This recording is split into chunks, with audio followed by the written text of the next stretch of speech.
Assalamualaikum warahmatullahi wabarakatuh. Kembali lagi bersama saya Nindya Fathia Husna dalam pelajaran kimia bersama Ibu Eva Nilasari. Kali ini saya akan membahas tentang unsur periode ketiga. Unsur periode ketiga sendiri terdiri dari natrium, magnesium, aluminium, silikon, fosfor, belerang, klor, dan argon. Pertama, berdasarkan gambar apakah unsur-unsur periode ketiga terdapat bebas di alam atau dalam bentuk senyawa. Jadi, unsur ketiga terdapat banyak di alam dalam bentuk mineral logam atau senyawa dan ada juga yang berbentuk dan ada juga yang bebas di alam. Unsur seperti natrium, magnesium berada dalam keadaan senyawa. Sedangkan unsur aluminium, silikon, dan fosfor ditemukan dalam bentuk mineral seperti Al2O3, SiO2, Ca3PO4 2, dan Na3AlF6. Unsur belerang banyak ditemukan dalam keadaan bebas sebagai kristal S8. Unsur klor ditemukan dalam bentuk molekul diatomik Cl2 dan unsur argon ditemukan bebas di alam dalam bentuk gas monoatomik. Karena argon ini adalah gas mulia. Jadi dari semua unsur dalam unsur periode ketiga yang bebas di alam hanyalah argon. Pertanyaan kedua, unsur apakah yang paling banyak keberadaannya di alam? Jadi, dalam periode ketiga, unsur yang paling banyak terdapat di alam adalah silikon, yaitu 25,67%. Tetapi, silikon ini sangat jarang terdapat dalam bentuk murni bebas di alam, selalu dalam keadaan senyawa, dan terdistribusi dalam bentuk debu, pasir, planetoid, dan planet sebagai beragam bentuk silikon dioksida atau silika atau silikat. Lebih dari 90% kerak bumi tersusun dari mineral silikat, menjadikan silikon unsur kedua paling melimpah dalam kerak bumi. Ketiga, buatlah grafik hubungan unsur-unsur periode ketiga dengan jari-jari atomnya. Beri penjelasan mengapa jari-jari Na lebih besar dari unsur lainnya. Jadi bisa kita lihat grafik yang telah saya buat bahwa Na adalah unsur dengan jari-jari yang paling besar, yaitu 1,86, dan Ar yang paling kecil ya. Mengapa Na merupakan unsur dengan jari-jari terbesar? Karena ketika nomor atom unsur-unsur pada periode ketiga meningkat, jari-jari atom menurun.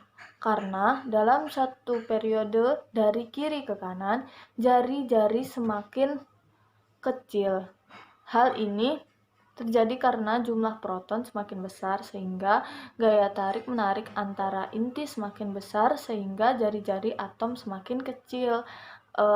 Jadi kebalikan ya, berbanding terbalik antara jari-jari atom dan nomor atom.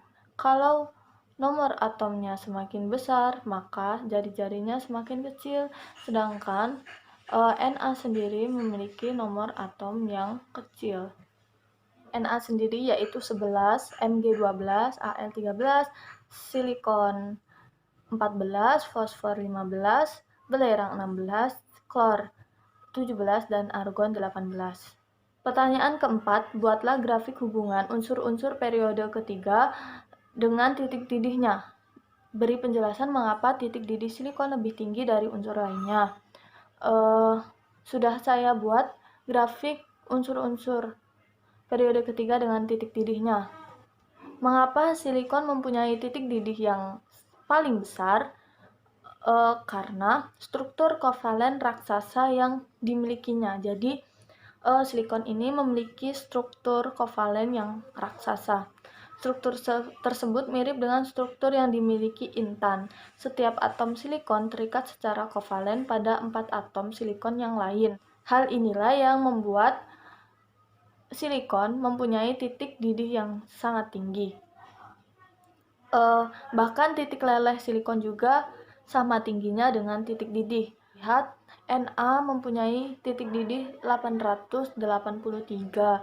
Nah, magnesium 1107, tidak jauh berbeda dengan Na.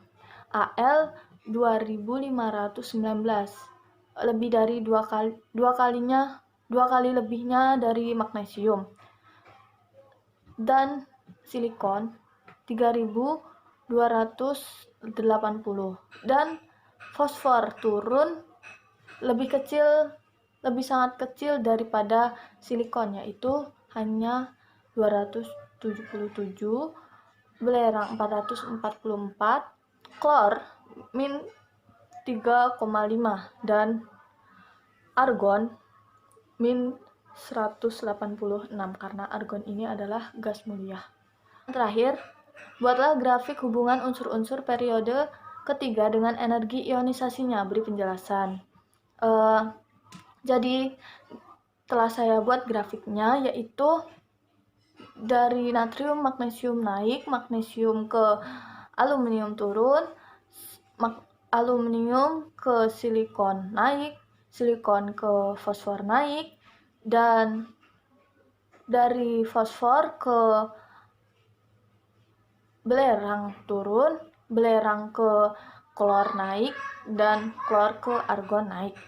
Jadi energi ionisasi cenderung semakin besar, dan yang terbesar dimiliki oleh argon karena argon merupakan gas mulia, sehingga energi ionisasinya paling tinggi.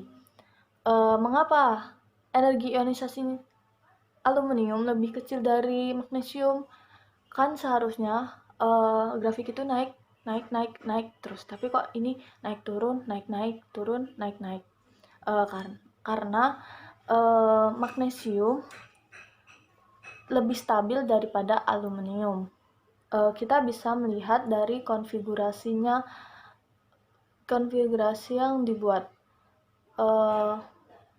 Bisa dilihat di gambar, aluminium itu tersisa 2,5 kotak yang kosong, sedangkan magnesium terisi penuh, sehingga magnesium ini lebih stabil.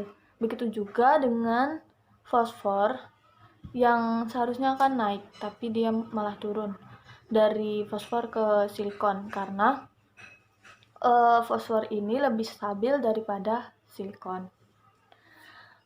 Demikian penjelasan dari saya. Assalamualaikum warahmatullahi wabarakatuh.